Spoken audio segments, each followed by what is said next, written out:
អាយយព្រឹសម្បល់នេះបានហៅថាគ្រោះក្នុងលៀបទីបំផុតតួឯកប្រុសលោកភូខ្លាយជា BA ត្រឹមមួយប្រព្រិចភ្នែកឃើញអាណិតពេកម្ចាស់ brand Leguluta X20 ចិត្តធေါ်ស្ម័គ្រជួយជ្រោមជ្រែងរហូតនឹកស្មានមិនដល់ដោយដែលមហាជនបានទទួលជ្រាបរួចមកហើយថាតួឯកប្រុសលោកលងវរៈយុទ្ធហៅនីភូនៅក្នុងរឿងភូមិខ្ញុំស្រស់ឆើតឆៃ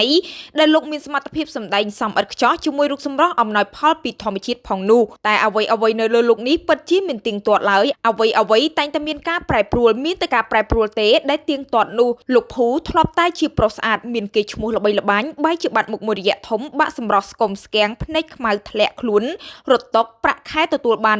$150ក្នុងមួយខែគួរឲ្យអាណិតខណៈដែលតួឯកប្រុសរូបនេះមានអាយុ36ឆ្នាំទៅហើយពេលនេះគ្រោះក្នុងលៀបមានពិតហើយបន្ទាប់ពីមហាជនកើតក្តីអាណិតស្រាប់តែរឿងនេះដឹងឮដល់ស្រីស្អាតសាច់សខ្ចីម្ចាស់ brand Leguluta X20 ចិត្តធေါ်តែងតែជួយទៅដល់អ្នកខ្វះខាតទីទាល់ក្រគ្មានទីពឹង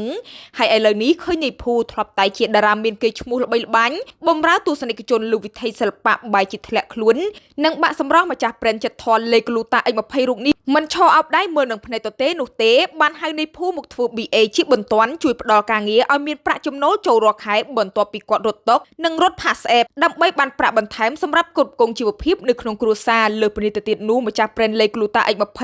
បាននាំនៃភូតតែងស្លៀកឈុតបុរាណមើលទៅស្រស់សង្ហាតែម្ដងចំណែកឯសម្រាប់ម្ចាស់ brand Leguluta X20 វិញក៏ស្រស់ស្អាតមិនធម្មតាដែររហូតទទួលបានការកោតសរសើរគ្រប់គ្នាតែម្ដងឃើញបែបនេះហើយនោះមហាជនមួយចំនួនត្រេកអរចំនួននៃភូហើយកោតសរសើរចំពោះទឹកចិត្តម្ចាស់ brand ខ្លាំងដែរដែលបានផ្ដល់ឱកាសការងារឲ្យនៃភូដែលគាត់កំពុងតែជួបការលំបាកនិងជីវិតកំពុងតែដុនដាបបែបនេះពិតជាចិត្តល្អប្រពៃខ្លាំងណាស់សូមបញ្ជាក់ផងដែរថាលេលាបមុខ Leguluta X20 ជួយរាល់បញ្ហាមុខខ្មោចមុនជាំបំបត្តិស្នាមអុចខ្មៅលាបហើយខ្លាចជាស្រីស្អាតគ្រប់គ្នាហើយលេលាបខ្លួននិងលេលាបមុខ Leguluta X20 មិនត្រឹមតែលាបសមានគុណភាពខ្ពស់នោះទេប្រើបានទាំងប្រុសទាំងស្រីថែមទាំងមានរង្វាន់ជាច្រើនសម្បូរអ្នកត្រូវរង្វាន់ជាហូរហែថែមទៀតចំណែកឯម្ចាស់ brand មានការទទួលខុសត្រូវខ្ពស់ទៅបើករង្វាន់ឲ្យដល់ទីតាំងកន្លែងតែម្ដងបងប្អូនអ្នកគ្នាថ្ងៃនេះបងភូបាទដែលជាតួឯករឿងភូមិខ្ញុំស្រស់ឆៃនៅក្នុងប៉ុបយ័នជាមួយបងសុកស្មាវតីហើយខ្ញុំមិនស្មានថាខ្ញុំបានជួបគាត់ម្ដងទៀតគាត់គឺជា